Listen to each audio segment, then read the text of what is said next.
let's talk about it.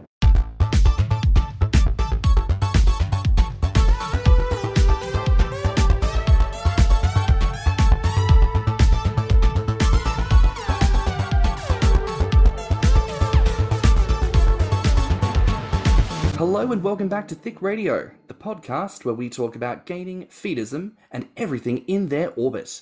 I'm James. And I'm Tim, so let's get into it. Today we're welcoming to the show for the first time, we are welcoming another content creator. We are welcoming Aggroh. Woo! Hello, Aggroh. Hello. How are you, my dear? Oh, I'm pretty good. I've had a good night's rest since I worked the night shift, so I'm doing pretty good. I know that feeling. I recently switched to the night shift.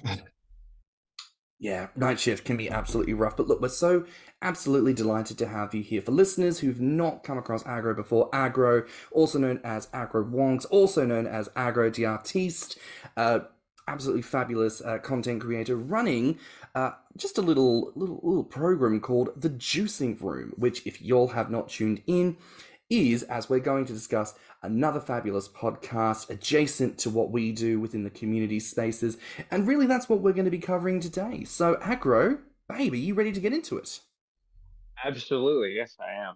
Ah, wonderful. So, listen, before, kind of covering into all the usual basics, for the listeners, what is the Juicing Room? So the Juicing Room, it's a podcast that I originally intended to be sort of like the I wouldn't say the, because that seems kind of self-important. It is a sort of intersection for like the general small community of like blueberry inflation fans, so, and like fetishists. So like um you get just like a bunch of people. You have like a bunch of people who like this fetish, and there's a lot of variation between them, what they like, how they like it, and it felt like it was like to bring people together. It felt necessary to like have a place where that could be appreciated and like talked about in a very frank and open and like like uh kind setting, I guess, or something that like promoted a a negation of shame, because that was something very early on that permeated this space and spaces adjacent to it, like very closely adjacent to it. And I wanted to kind of like uh break down that kind of barrier so people feel more apt to collaborate and do stuff. I mean, honestly, that's the same reason James and I created this. Yep. Bang on dot. I mean, absolutely. An absolutely wild concept to think, hey, how about we have frank and open conversations about, I don't know, this thing that we enjoy in a format that actually encourages great conversation and not just masturbation. I don't know. I mean, on occasion, our dark little corners of the web can stand some sunlight, like we don't always have to hide in the shadows. Oh, absolutely. I'm of the opinion. I'm a sociologist. I have a degree in sociology, and I'd like to pursue it well into a doctorate. Like I want to get my master's, I want to get my doctorate in sociology, and my main areas of like study, or my main fascinations, would be the sociology of religion, the sociology of like sex work, and the sociology of sexuality, gender, and fetishes, and that kind of stuff. Oh. I have very specific theories that I want to like that I would like to start like studying, that I've been hashing out for the last like 2 weeks. I need to touch base with my former like department head to see what the steps would be to start like maybe getting stuff published and that kind of stuff. But I'm like totally of the belief that like days in the sun are necessary in order for people to feel more validated. We can be little secret shadow pockets, but we need to like understand that if you spend all the time in the shadows, eventually you will start doing stuff more depraved, because you feel like that's the only way that you can do stuff. It shame promotes a very like antithetical form of like self-esteem that like it's like negative self-esteem. I can't tell you, we have been so desperately searching for a sociologist to talk to about this, because both James and I cannot determine the origin of where this began for us, nor can like most people who share this fetish for gaining really can't figure out where it comes from. And I always said, man, if we could just talk to a sociologist and like find out like what is it that drives human beings towards this particular thing. Yeah, so Aggroh, sorry, babe. I think you've just shackled yourself to a. Sorry to tell you, everyone, Aggroh is now locked in our basement. We're going to be beating her black so we get all the lovely content we want, because that's about 7 episodes worth of topics. She just, Aggroh, baby, you Oh, got you say you've cursed me. You opened a genie's bottle. to. I We're don't here for I it. We don't are here for it. I don't talk about this with lots of people because one, I don't have a lot of people to talk about it with here in the middle of nowhere. But two, bigger two, it's like I could go on for hours and I'm still sort of like refining shit. So like I could go on for ages. So yeah. Well, bitch, now you got 2 new bitches to talk to this shit about. Yay! We don't want to be here all the damn time. No, because listeners, we were talking just before this, the typical pre-podcast natter that one does. And of course, we ask Aggroh, like, Aggroh, have you listened to many podcast episodes? Aggroh hasn't at this moment.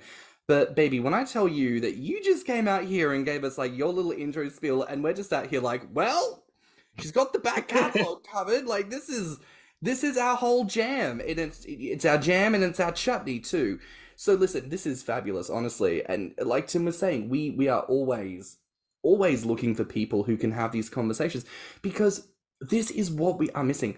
Like, So I, many people in various communities, and like this one and all ones adjacent to it, like we all have our own thing, but so many of us can't tell you where it came from, why it happens, why we can't get it off of our minds, why like, and and it gets exhausting trying to defend all of that.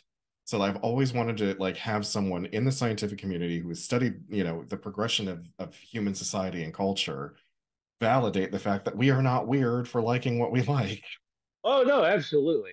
It's they're like I there's a lot of stuff on it. There's a lot of science on it. I need to look more into the stuff I've been recommended because like I have a book called Pleasure Activism that's like it dives very adjacently into just like the realm of sex work and like sexuality and like how like pleasure can factor into revolutionary radical action. But generally speaking, like I love talking about it. So I'm never opposed to just coming on and being like, hey, here's my weird theories. All right, bye. love it, honestly. So yes, I think we can safely say this is not the last time we'll be hearing of Aggroh, and we're like, what, fucking 10 minutes into this bitch? I'm sorry, we got totally sidetracked of even talking about it. Yeah, fuck. Sorry, guys. Aggroh has her own thing. Yeah, that we were talking about called the juicing room. So, so Aggroh, you were telling us about juicing room. Fabulous podcast talking about the kind of blueberry inflation side of things, really bringing out that discussion, really bringing it into the light. Is that a good way to lead us back to the conversation?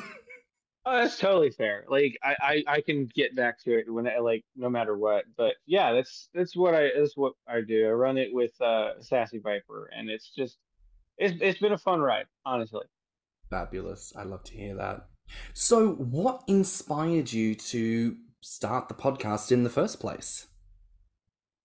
There was a need for like community cohesion. There was like I can trace the history of this community pretty accurately, to the best of my abilities. Early on, there was like social cohesiveness on forums, and then those forum sites just died, or they became more elaborate, or they just disappeared, meaning like, for all meaningful terms. And so there was sort of just like DeviantArt where people would like find stuff and discover stuff, but there wasn't really social cohesion outside of vague collaborations. And it led to a bunch of kind of like feudal, kind of like people just tit for tat doing things. If you remember like how YouTube was in the early days with like different people competing for the most subscribers, Right, it like was the kind stage of thing. like that. Hmm. And I was like, like this doesn't freaking work. This did like we need some place to like come and like meet together for at least a bit. And that was originally the intent. I have screenshots from like when we had our old co-host, where like my idea was like it was very silly, very naive. But by the time I actually got it fleshed out, it turned into a place where like we could talk about subject matter and talk about topics and also talk to people. and like convey certain things. It took a lot of refining, obviously. I would argue that like we didn't hit our stride till about way into it, but like the purpose of it was the purpose was just to bring people together to like talk about subjects that needed to be talked about, because like you can only get so much attention in a community on DeviantArt. You can only say so much on DeviantArt. It's a platform, and every day it gets less and less functional. So like so like we needed some place to like, come together. It's funny you mention platforms that day by day get less functional. I know where this is going. Well, we ain't gonna say nothing that ain't, we just gonna leave it at that. But, I think this speaks to the power of podcasting. And listen, I am a non-binary, yet white male presenting bitch. I am very well aware of what it looks like for me to host a podcast. But a couple of years ago, if you'd said to me like, oh, podcasting is the medium with which to share community values and to have conversations, I would have told you to get fucked. However, me now sat here going, well, fuck my drag, I've learnt my lesson. Here is the medium du jour, right? And obviously, like, one day, who knows, video content and comic books and TV shows and fucking who knows what's coming down the road. But, I love me a good podcast. And I think one of the big things we always talk about is really wanting to celebrate the wider community, because I don't know what the sort of specific blueberry inflation folk are like, but within gaming and feedism, I think a lot of people tend to treat it very much like an island unto itself, right? Like, we are lost in the sea of fetish, no one can find us, and we're all alone. But actual fact, there's neighbors just down the road kind of going through a lot of the same shit, going, hello? And I think that's fabulous. It means that there's more out there than just the one thing, and again, this is why we wanted to have moments like this to give you all a bit of shine, and to our listeners who are very much in that crossover now know that there's a whole other thing to go and check out. So, listeners, Juicing Room Podcast, links are in the show notes. But how long have you now been doing this podcast for? Oh God, I started when I was like a freshman, sophomore in college, I think. That was when our first season was sort of kicking off. With the first co-host, we got out like 7 or 8 episodes in the span of a couple years, because it takes forever to edit them, mostly because we're both trying to we don't do this professionally. It's more of a hobby. I'd like to learn how to make money off of it, but I'm scared of accounting, and I'm scared of getting an accountant. So I gotta muster up that courage. But um, like I've been doing it for God since like 2018, 2017. Because I remember the idea being proposed. I remember getting the podcast together, and I remember just the first episode being like a month long edit, and like so not streamlined. Yeah, I'd say about since 2017, it'd be about 6 years now, half a decade. Wow, half a decade. It's amazing. Time flies, and you look back at your body of work, and you're like, "Fuck, did that?" What would I have done differently? And we've only been doing it for 3. And when we look back on the back catalog, I'm like, holy fuck, we've done a lot of episodes. Yeah, it's wild when you sit down and and then you think about like the body of work itself, and then the work that goes into it, and the hours slaved away behind a computer screen. But we do it for the love. But I think similar with us, it is a passion project. It is also a source of joy, right? Like, it's all well and good to say, oh yeah, we're going to talk about the important things, but fuck, if you're not having fun, what are you doing? Well, it's interesting. I didn't really think of it until Aggroh pointed it out about it being a community space. I guess I just did not consider us a community hub. But thinking on the fact that there are so many people both in and out of the community that are listening to it at this point, that's exactly what we become. Yeah. It's a little bit like Bob the Drag Queen once said this about drag race and drag. You know, once upon a time, drag was referential, meaning that the joy within drag was taking inspiration from elsewhere and turning it into drag. Drag is now at a point where it is itself a reference point. So it is inspiring fashion, inspiring change. So we are the exact same. And Aggroh, you said something very near the start about bringing things out into the light because they need it. You know, much like the queer movement at any level, any micro community, there are always going to be people who want to be able to live their queer lives in peace and quiet. They don't want to go to pride marches. They don't want to have to wave flags and do whatever because that is their human right to check in and out of that conversation, right? But simultaneously, they can only do that because there are other people putting themselves forward, leading the activism, leading the conversation, creating the content that they therefore get to sit back and enjoy as the casual participant. That is where we come in, being the people who, and I don't want to say influencers here because I have a bit of an issue with that term personally, but, you know, people who've decided, let's take the reins and help to try and drive conversation a little bit, you know? And that's also something I really love about what you guys do, because having listened to some of your work, I know that you reference other artists and give them the spotlight, you know? And it's because of y'all that I actually learned that blueberry is not just blueberry, it's also cherry and green apple and all sorts of colors in the spectrum, which when I thought about it, I was like, oh yeah, duh. Like, obviously there are other fucking colors, dude. But like, you know what I mean? It's like, you don't think about these things, but you present that information, and then a bitch like me, who don't know fucking shit about it, goes, oh, well, bitch, I love That's pretty cool. That's pretty cool. Love that. So, the thumbs up from Thicc Radio to Juicing Room. Y'all do good. Love that.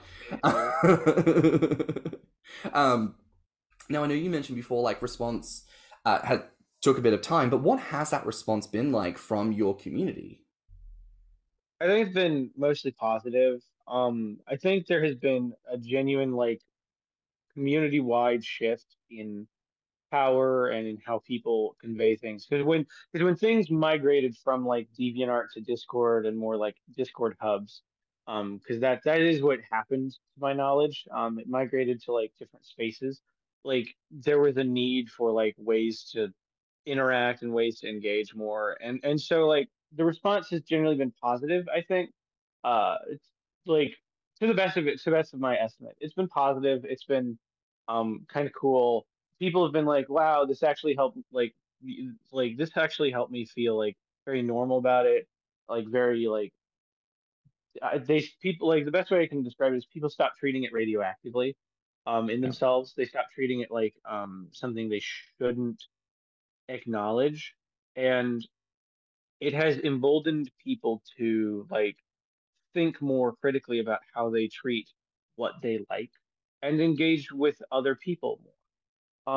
In turn, it's also made me realize just how easy it is to reach out to people and just talk to people about this subject matter. And like, honestly, the best way I could convey the response is it just it opened the doors and kind of made things a little more like equal, and a little more like casual about this kind of stuff, as opposed to like, oh my God, I'm a fan of this artist. I don't know what to do. Now people do. Kind of like that. I'm a fan of this content creator. What do I do? Subscribe to their OnlyFans. Friggin' commission a video from them. Who knows? Like it is very like it's made things simple.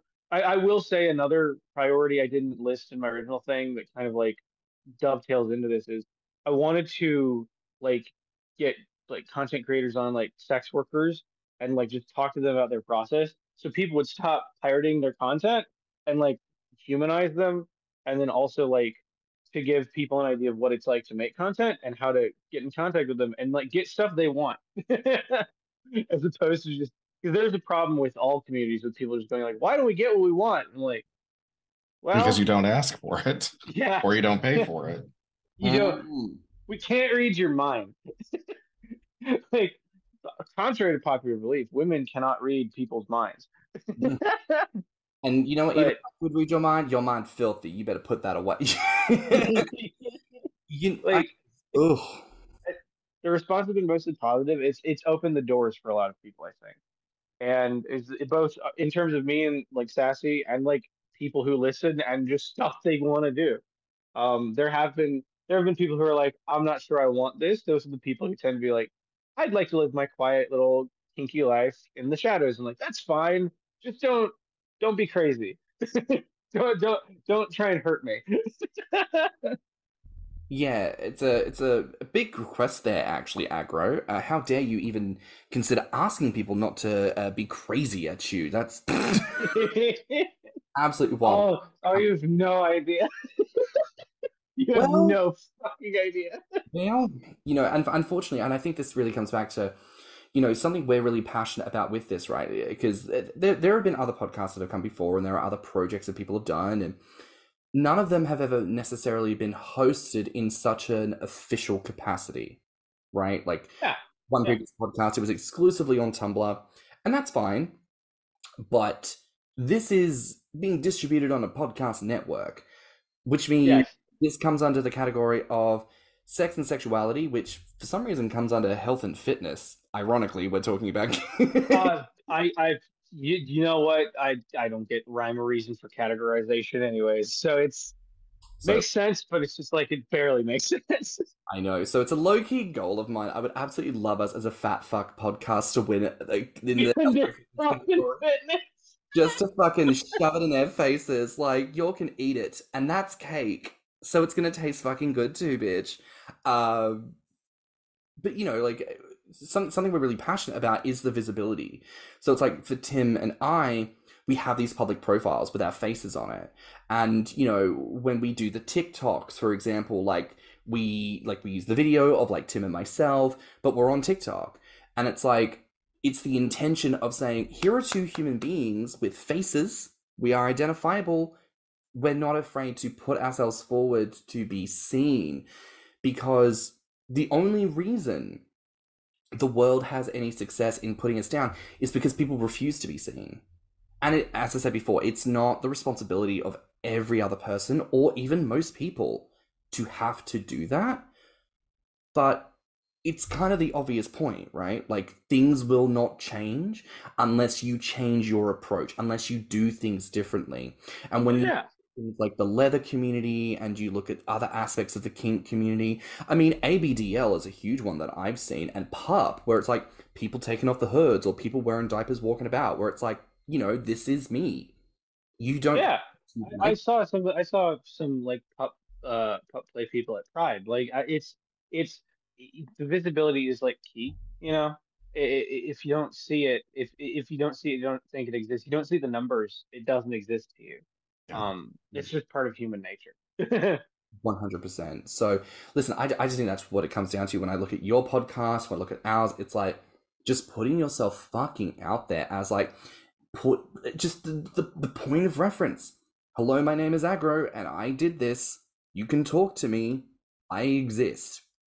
You think Yeah, you're here's the general vibe I want to convey. Here's the person that you can approximate me to be, and like I'll level with people most of the time. I don't like self mythologizing. It doesn't help. Um, I like being very plain and very easy to access, um, which is a benefit and a detriment. Like if we don't create a form of visibility and accessibility to see who we are, and we don't like work to like make it real, it's still a vague concept. It's still this thing that we just like, and like we like alone, and that loneliness can be very detrimental. It's like people have shifted from a very depressed state to a very positive state in my interactions. That doesn't mean like they don't experience struggles like that, but like people shifted, like it's taken a burden off of them in some capacity, or it's altered how they perceive what they like, and implored them to explore it a little more intimately. Yeah. I mean, I'm not gonna lie. You said plain and easy to access, and I thought Tim. Uh, Rude. yeah, roll your eyes, girl. Roll your eyes. Whatever. Yes, yes. What is the question you have for the slut? What is it? um, no, I'm just curious because obviously we're referencing a lot of kink here, and you are our kink master de jour. Like, when you think about that kind of the influence that visibility has. Like, do you feel like your observations about like the perception of the leather community have shifted as visibility has increased? It's really weird, like how to convey like my understanding of like sexuality and kinks outside of my space and just kinks in general. I have a very strange experience with this kind of stuff. Um, the shame I felt was more tied to my identity, and I was more than willing to just talk about this with people who are kinksters and kinky people. Um, I don't know how to convey what I mean, but like it's it's changed because like suddenly seen the same stuff we face. It's not changed in the fact that like I've always known like the boundaries I'd set, but like it's I've fundamentally like the things that have changed is like, oh, if we all just sort of act like we need to be in our own separate spaces, we aren't visible, um, in some capacity, um, we will eventually become the target of ire. I actually like the stuff that kind of got me to realize, oh, we're all in a very similar kind of pool, a similar kind of fight was there was like cringe compilations that would show cringy people who were like, and like pretty much every single time they would just people having fun with their lives, enjoying themselves as they are, being true to themselves, and it almost always would involve, in some capacity, people with larger bodies, people with kinky behaviors, all that kind of stuff, just in a line. I'm like, that's, this is stupid. I need to stop self-hating. I need to start like actually looking more in depth at this, and like you suddenly realize, oh, if we don't work together, if we don't work to build a more cohesive atmosphere for this kind of stuff and more self-representative, we will become the target of somebody's ire and somebody's like jeering, and it will negatively affect us. I don't know how to convey what I'm thinking. My brain is kind of weird right now, but like if you catch my drift. Absolutely. Yeah. I think as as a podcast on gaining and fetism, how many documentaries have we reviewed now, Tim? How many? Oh God. How many? Oh God. Or just how many people go on YouTube and TikTok and just bitch to high heaven that we even exist? Like, this is what happens when fat acceptance goes too far. Yo, you know what I just discovered on my Straight White Male podcast? They got these fucking gainers. God, oh my God. Ugh, God, ugh, man. Just, you know what I mean? The thing that frustrates me is when I see like somebody who is the thing that frustrates me is when I see somebody who is either adjacent to or is a like sex worker or content creator who like makes it, because like it's almost always they will target gaining. Inflation's super fantasy, so targeting inflation seems almost petty, but Yeah. targeting gaining is almost entirely easy to do because like, well, why would you do that to yourself? Because our society is oriented towards demonizing fat and demonizing like larger bodies, which is so healthy and not and hasn't affected every single person in my household ever. Oh no, 100%. Like They gain the it, they get the accolades from the gaining and plus size fascinator communities. They get the ire from everyone outside of it. And then when they've decided that they've gained just enough to like make a difference, they cut and run. And then of course they get all the accolades from people because of course they'll then come forth and say, I was having a depressive moment. I was doing this dirty bulk. I lost a bit of control for a bit there. But you know what? If you buy my new book, if you sign up to my workout routine, you're going to find out just how easy it is to cut all this weight. Like, it's the most obvious grift in the world. But because our communities keep themselves so well hidden, we are not versed at all at recognizing these grifters and like identifying it and just like not giving people money. Like, this is very much a thing. There is money in the gaining economy, right? There will be money in the blue. oh, massively. But it doesn't stay in the economy if you keep giving it to fuckers who just want to take it. And y'all are so willing to give it. I mean, look, we've said this before. If this is what you want to do, if these are the type of people that you're attracted to, totally fine. Totally fine.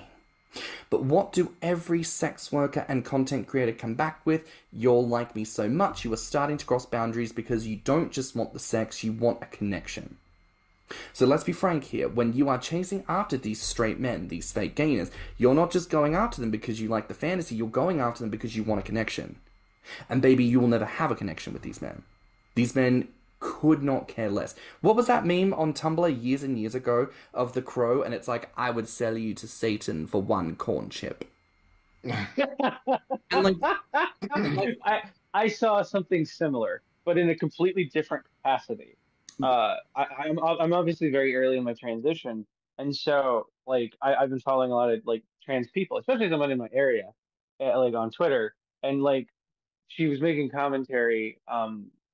I won't say her name because I know she wouldn't like me to, but like she was making a commentary on how like young like trans women early in their transition or looking for validation should never go after like trans accepting misogynists because they don't see you as a person. They see you as a woman like derogatory essentially. And they're Mm, not going to love you. They are going to replace you the moment they can. You are a mm, cog in their great misogynistic machine. right. And like it's literally it's the same thing but in a different space. I'm really good at finding that, by the way. Like, oh, hey, this is just the same thing but a different font. Great. It's a good skill to learn, and it's something I've expressed before that I do feel that like the trans community and the gaming community have some real overlap when it comes to dysmorphia and the process we have to go through in terms of figuring out who is here because they like us for who we are and who's just here because they kind of just want the fantasy. But The that's dirty little secret, the oh, you're my little private. Yeah, no, because totally. because we're not a fantasy. Like I'm a real person sat right here. Like yes, my body is transitioning. You'll use hormones. We use donuts. Like it's it's a kinship. But like we're all similarly on journeys of learning how to understand how to reorient ourselves with the different people around us and how to reintroduce ourselves to the dating scene and the sex scene, but also just invalidating ourselves and how we feel good about ourselves. So these are all super duper important conversations. But I do just want to touch on quickly here because, as you say, your community has kind of gone through different stages and on different platforms. Since you started doing your podcast, have you felt like there's been a noticeable shift in how people are interacting with each other online? Is there a change in language or is there a shift in focus? Yeah, of course. Absolutely. This is like I have my sociological interests, and then I have my ooh, I'm a community person. Here's my sociology degree I'm using for nefarious purposes in here. What I've noticed is, especially over the course of the entire community's history, we've shifted to a much more queer thing. We've become more queer centered, very much more like centered around how queerness manifests in this space. But more specifically, ever since I started my podcast, and I will never take responsibility for this, more like I will say that we are a byproduct or a demonstration of how it's shifted. The community itself has become very much more tied to various queer identities and less tied to sort of concealing who people are and what people do.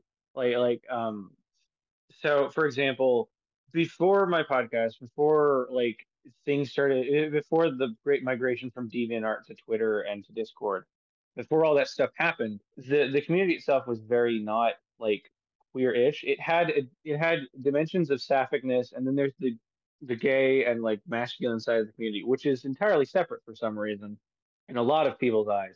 Like they had all these sectors that just sort of lived and vibed. Trans people didn't exist. There wasn't really a diversity in the people represented in depictions. And then like now, I'll just be frank. Before I could never see like a trans blueberry. I could never see somebody of like darker skin tone, like different cultural identity monikers and whatever.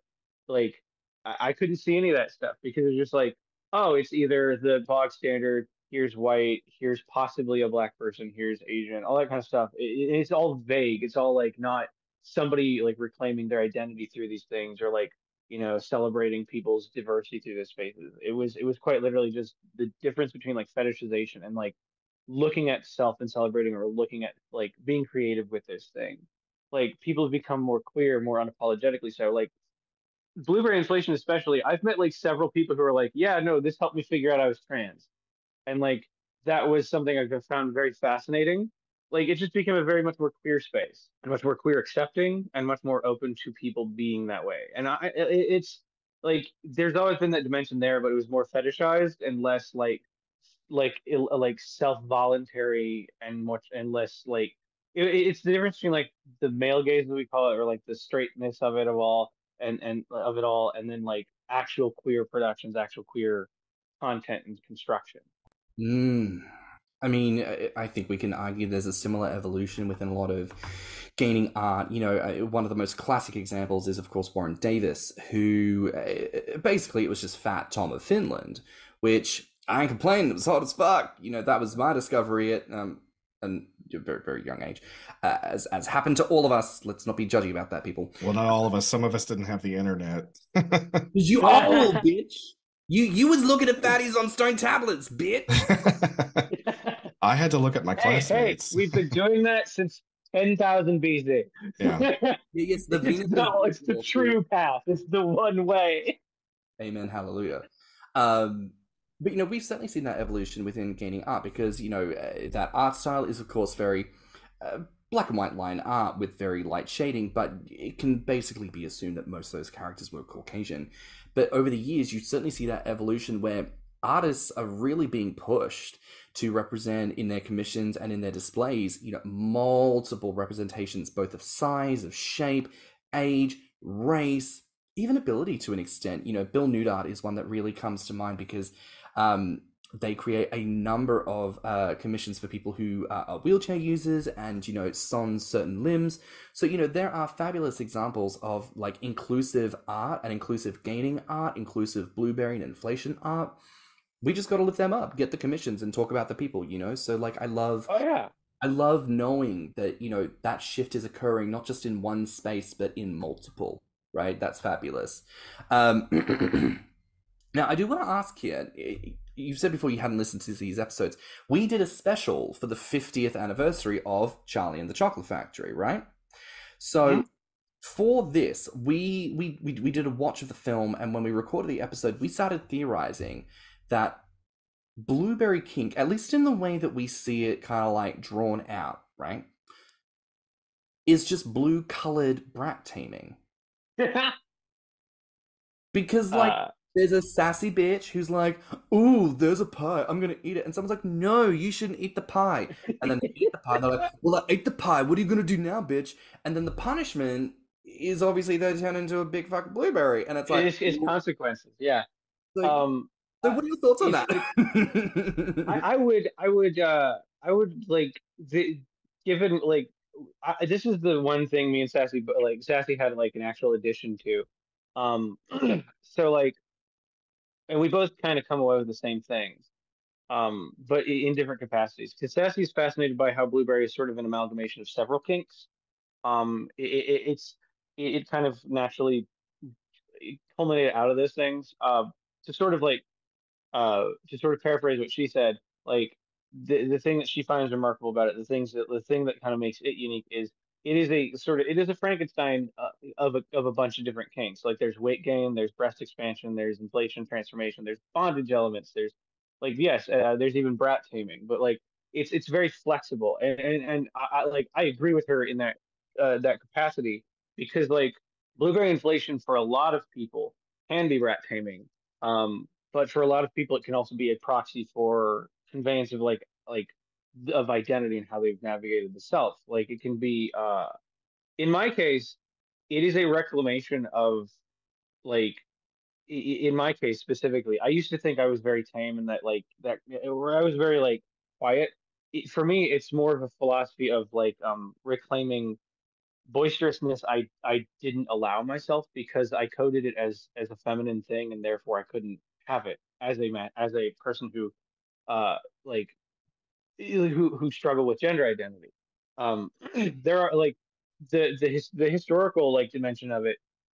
It has been brat taming, and you can kind of see that as it evolves, especially when we incorporate the weird, bizarre things we do. But like it has sort of like developed or grown into any number of things. Like it's so fascinating. I couldn't put it into one category, but some of the main fantasies are like rat taming, and then like somebody asserting power, whether it be they are the inflatee or they are the inflator. Like it is power, but it is also like, oh, I'm forever changed, and that is very strange. How do I deal with this? What do I do? Like it all depends on your approach with it, really. And that is why I really like this community, because it's just like, oh, we don't have a consistent like head canon. There's always these different various head canons we have of it, these various like things we assume, and then like we can just play with each other's ideas, you know.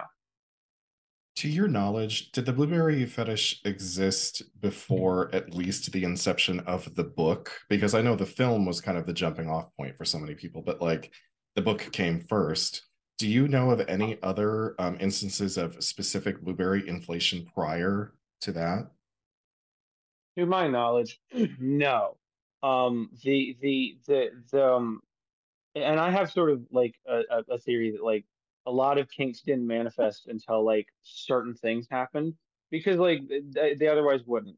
But like I have a theory that there was at least one, the fetish prime, who is like, ooh, that's interesting. I'm going to obsess over that like forever, but I'm going to be alone. They read the book in like fucking 63 and were like, "Oh my God, what is like I'm 12 and I'm confused." Like, you Mhm. know, and they were blueberry fetish prime.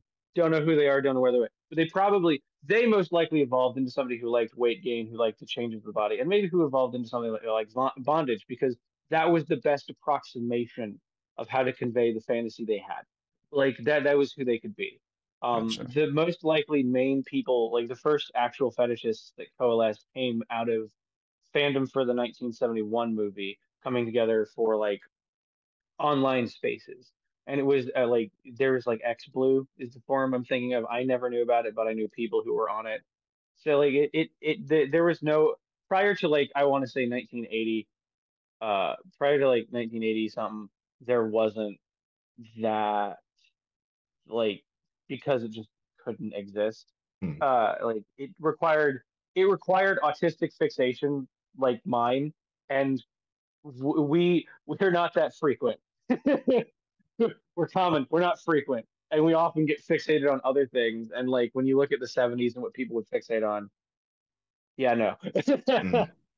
before a certain point. But I think now there are subsequent generations, so there is a point where we have uh change of time. But no, I wish there was. I have my theories, but I haven't been proven. Well, there you go. Listeners, if anyone knows the information about these people, reach out to us at thethicradio@gmail.com and we will If you've met Blueberry Prime, please and reach out to send us Aggroh. information. Put this poor bitch out of her goddamn misery. Look at her. She is just foaming at the mouth. So give it to her now. I did want to reference on one of your episodes, you proposed a term called SIT to describe size, inflation, and transformation as the core tenets of kind of like our conjoined, combined communities. Do you still stand by that? Is there an adaptation to that, or is that kind of how you see it? That is kind of how I see it, because generally speaking, we have like with each of those individual like overarching bubbles, we have similar elements, similar hallmarks, similar things, and they can easily dovetail into each other. I maybe I'd add hypno, maybe because it would be like the transformation of the mind. So ooh, Sith. Oh, Ooh, ah, I we'd probably like get in that. trouble. I Or like that this, though. I don't know, or This. yeah. The, What's this? what's Oh, this. oh oh shit. We've been But Oh talking wait, about no this for shit. Because years. it could be shit. Such as I don't get confuse the ever loving fuck out of people. Oh oh my dear. god, not this. I'm into this shit. This shit. Oh my goodness. but but I stand by it because a lot of I stand by it because um it is a lot of the stuff we like dovetails into each other, and a lot of the stuff we like can play off of themes of each other. Um, if we use the movie as a reference point, you like if we use the movie as a reference point, a lot of people came out of that and were like, ooh, I like this. I'm 12 and very confused about why I have a crush on this character, and like that elaborated onto certain things. Like when we talk about size, inflation, and transformation, like it's very general. Size has to do with giantess, it has to do with weight gain, and it has to do with like larger bodies, like body contrast. Yeah, and so like you have that's what size incorporates, and it can be literally anything in that sphere, however you play with it, whatever it means. Inflation is deliberately like inflate, like growing through a non like size based means. So you're not like becoming a giant, you're just becoming a bubble or a balloon or a blueberry. And like transformation would be the alteration of self fundamentally. And if we add hypno, it's the transformation of the mind. It's like so these things dovetail into each other. These things like can blur together and like play off of each other. Like I've seen really good hypno weight gain stories. I've seen really good blueberry weight gain stories. I've seen very good blueberry hypno stories. I've written some very awesome ones that people have apparently really enjoyed. Like like you can contrast size with inflation. Like it's just a matter of how you navigate those things. But yeah, I stand by it because it's like it's a very it allows for a sort of cohesiveness like BDSM, but also like BDSM, it allows for also people to acknowledge that there are distinctions and differences. Like it's not just it's not just this group or this group, but it's a whole myriad of groups that all intersect with each other and play off of each other. And it's not hard and fast. It's like, ooh, do you like these things? Sure, here you go. There's no pamphlet we give to newcomers. I really wish there was. I appreciate it because I'm writing a book at the moment, and part of that is again wanting to kind of outline the basic tenets of who and what we are, right, in a way that is like controlled by us, because the narrative is never given to us to get to do. We are at the behest of whoever decides they want to give us attention, and it's usually not positive, right? Oh But God, yeah. similar Oh to God, yes. similar to your sit kind of conglomerate there, I have something a bit similar, which uses a lot of the same. So T for transformation, absolutely.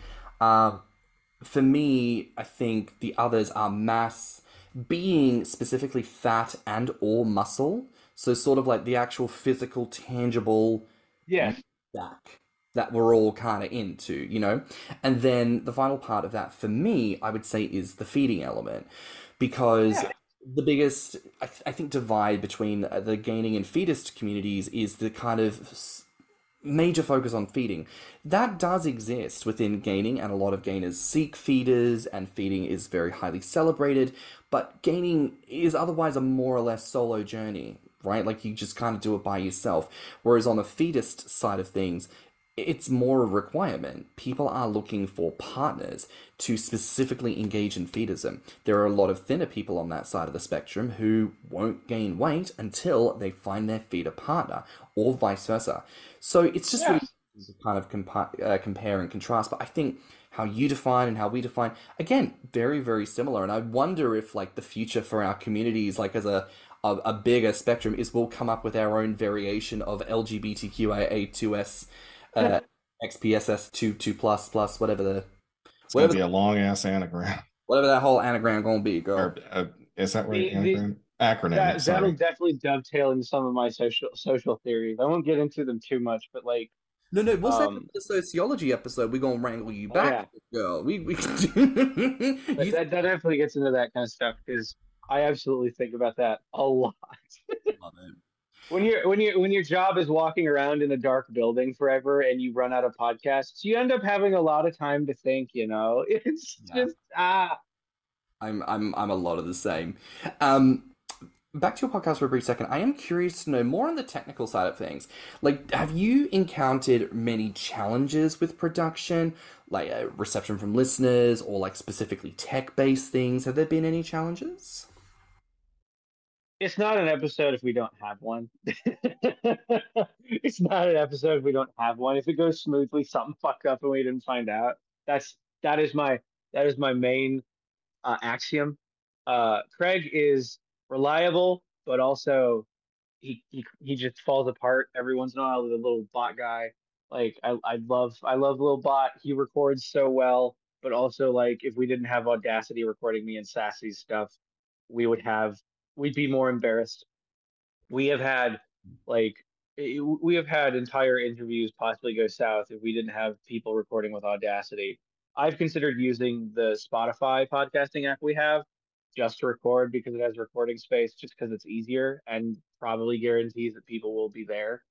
Um, but like it's the technical difficulties come with like recording audio, and also uploading podcasts because the service we use, which is originally called like Anchor or whatever, it had a limit, and I had to like figure out what file format would be the smallest and not sound terrible. And like I just walked away with like, oh my God, this is atrocious. How do people do this? But like, and that was the streamlined capacity. I would just say it's like recording. That's our biggest bitch, and then like actually getting it to upload. Because we have girthy episodes that we have been whittling it down and like being better at timing ourselves with it. And that's been more wonderful. We've also wanted to do more supplemental content, so we take away stuff from the episode and like put it in its own bespoke thing because like that's better Mm. and it gives people more things to work with. But on the technical side, challenges just the baseline recording. Editing's fine. Video, fine. It's almost always getting it like getting it down and then like actually having it be in our files.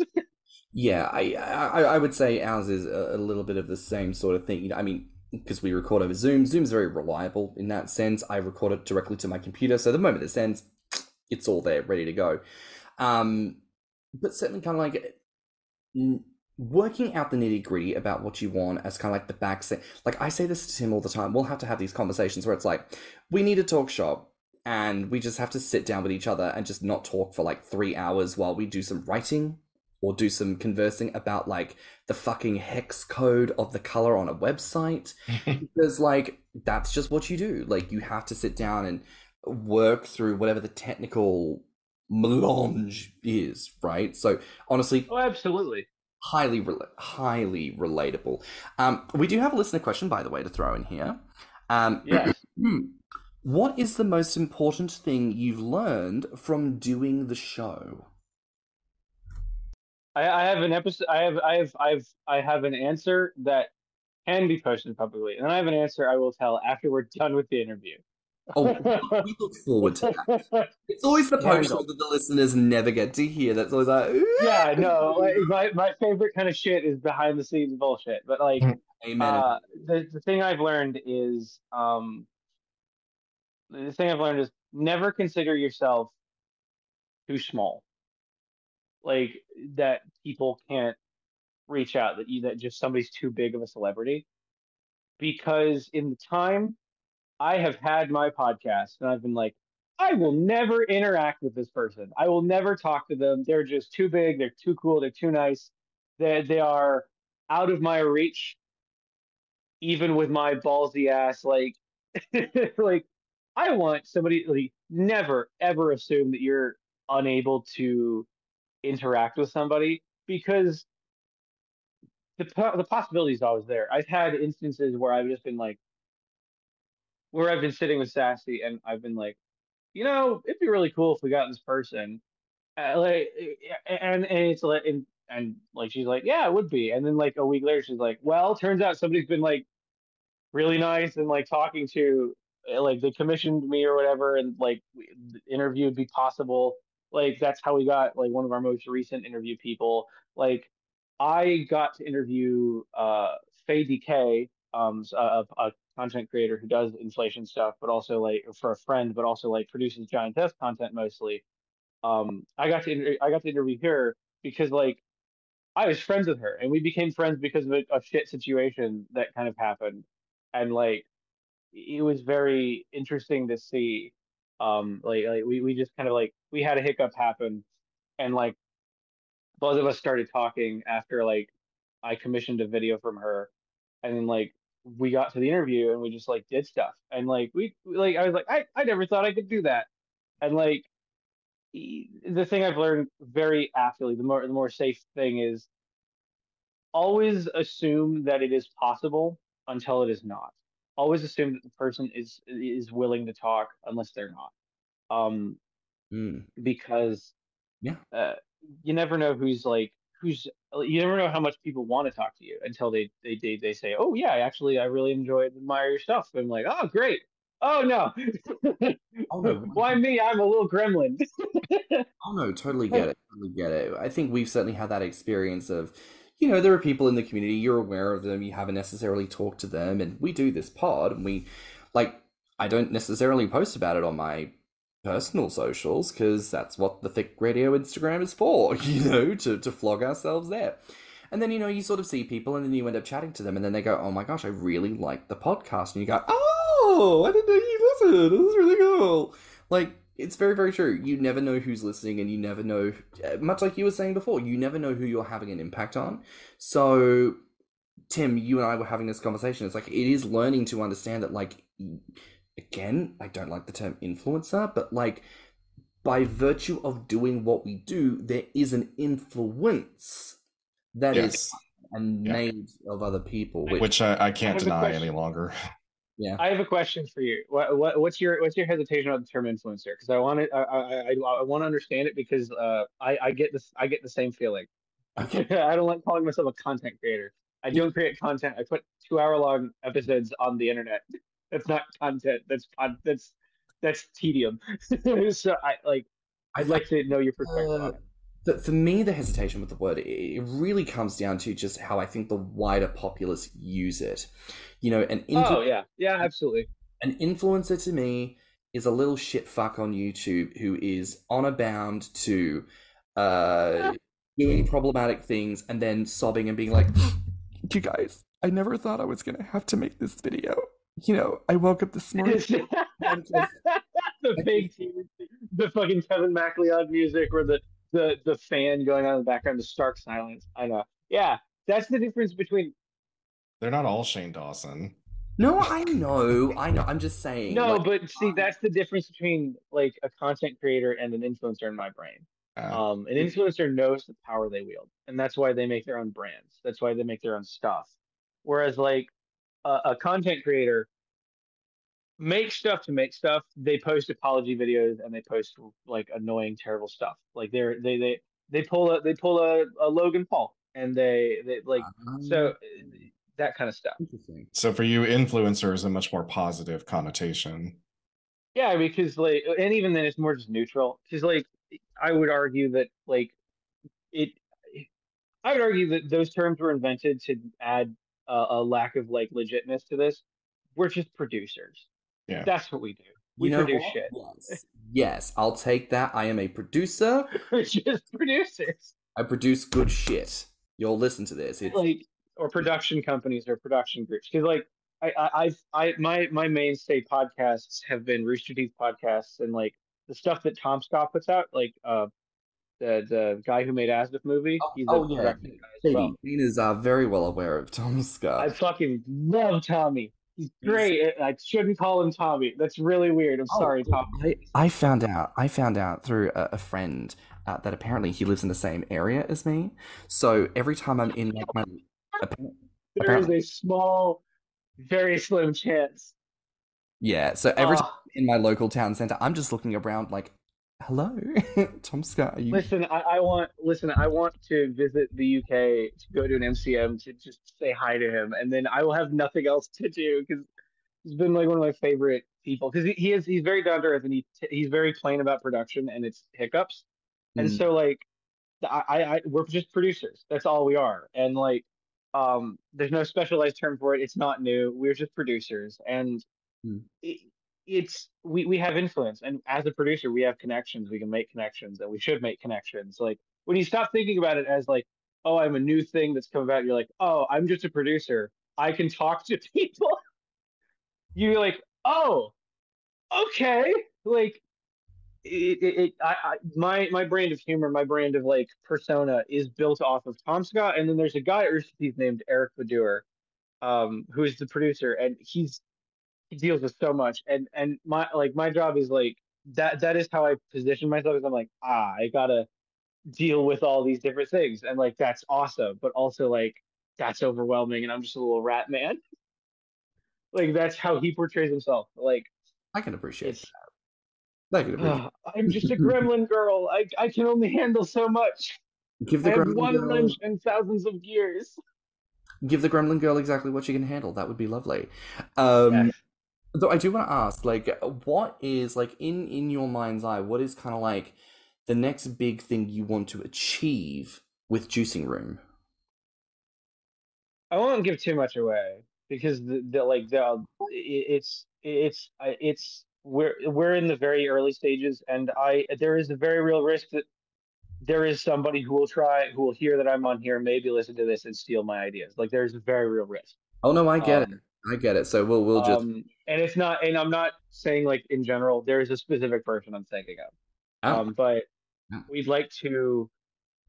The next big step is move towards more supplemental content, stuff that both me and Sassy can put together independently to space between official episodes, so Yes. that there's not a chasm between them. Stuff like I would like to make video essays on kink and sex work and size and like size related stuff, which may not always be fetish stuff. It may be me like being like, all right, so you guys are into size things. Let's talk about Godzilla. Let's talk about the politics of Godzilla for 10 minutes. Like it's it's it's all about like that kind of shit. Like we want to add more stuff. We have very specific ideas in mind, as well as like variations on the episode formats that we want to do, that are more uh that are more complicated, that will require a little more logistics and planning.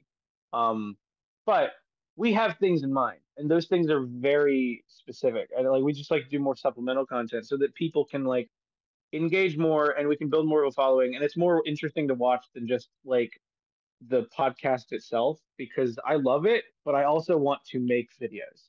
I like making videos and I like making the stuff, and Sassy likes making the stuff. And we both enjoy making these things. We both enjoy talking about these things. We have a massive passion, and we just need to do them. And we we both we just it's that's our those are our future plans, for all intended purposes. We'd like to achieve that kind of stuff and be able to do that kind of stuff, and like hopefully people appreciate it. We're gonna make it whether or not they do. My theory is you either like it or you just starve Yeah. content wise. Yeah. I get it. You know, sometimes you just got to sit down and make it and to be like, it's not about like, obviously you want people to partake and enjoy what you do, but Absolutely. obviously like the whole premise of like why we create things is because there is some kind of, and not trying to be spiritual here, but like some kind of force within us that convicts us and says you must produce this thing. And so at that point it's just sort of like, well, it's not really about whether or not people like it, right? It's just about honoring whatever it is within you that compels you to do the thing. And then amazingly, people are actually in the zeitgeist looking for that, and then they connect with you, and then it's amazing, and then it's wonderful.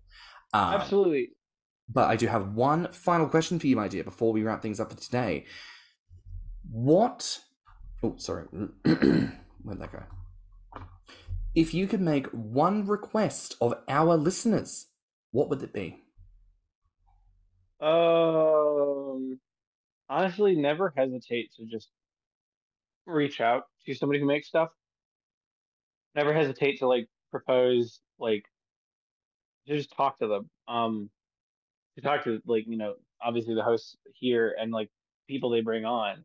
Um, don't be like so informal and like weird that it like comes off as like imposing, which is a real thing. But like generally speaking, if you're polite and stuff, which I assume most people can be, it'll be fine. Like don't don't build giant idols out of these, out of creators, and like just Oh, talk yeah. to them as humans because like the productions we do, the things that we make, um, they are passions built on the foundations of people's enthusiasm for these things.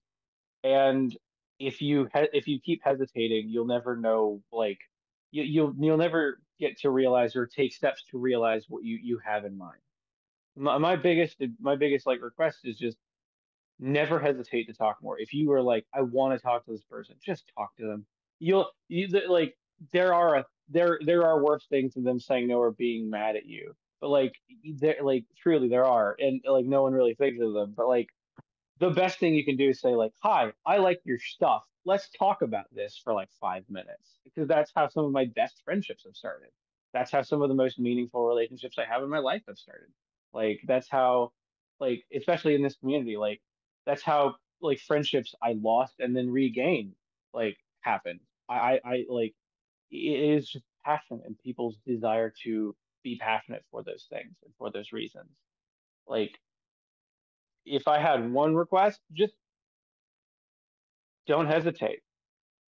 If you fuck it up, oh well. But like I don't think you will. Honest to God, like no, like you'll be surprised how infrequently people fuck up things. That's my secondary caveat to that. Reach out. You'll be surprised how awkward we all actually are with each other. I think that makes a lot of sense.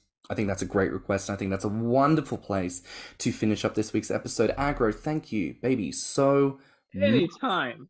Thank you so, so much. Now, listen, where can our listeners find, and you know, we'll do a little shout out to Sassy. She wasn't here today, but where can listeners find you and Sassy online? Let me pull up Sassy's Twitter account because I don't remember it off the top of my head. But No. you can find me at Aggroh on DeviantArt, AGGROH. That's where you can see all of my art dumps and my visual shit posting. And you can also catch me on Twitter at Aggroh, AGGR0H.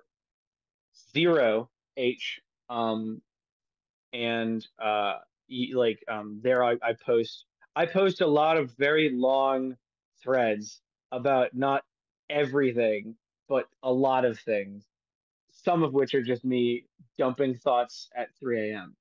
And you can find me on my podcast, the Juicing Room Podcast. It is on most podcasting platforms.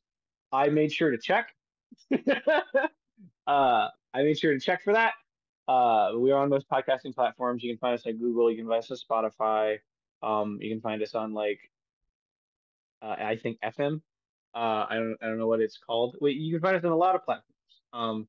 And then Sassy, you can find Sassy at sassyvipers on Twitter. You can also find her as sassyviper on DA, on DeviantArt, and you can find her on the Juicing Room Podcast and all the awesome content we produce. And lastly, pay for your porn. You don't do it. If you listen to this, I assume you do, but if you don't, do it. Pay for your porn. Love it. Well, listen, that's a wrap for now here on Thicc Radio. Please remember to like and subscribe, rate us 5 stars, and leave us a good review.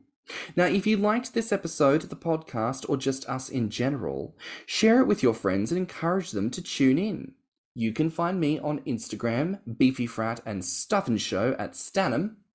And you can find me on Instagram, Twitter, YouTube, TikTok, and BeefyFrat at thiccmouse. You can also look us up on Instagram and TikTok at Thicc Radio or at our website at www.podpage.com/Thicc Radio.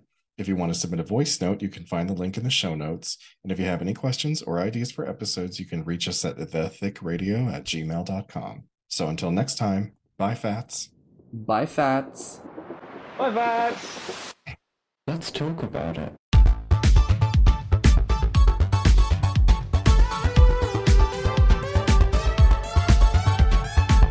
Thicc Radio is a Patreon and Enter app podcast produced by Stan and Mickey Mouse. Mixed and mastered by Stan. Our artwork is provided by Lokizu. Our theme song is provided by Spotify.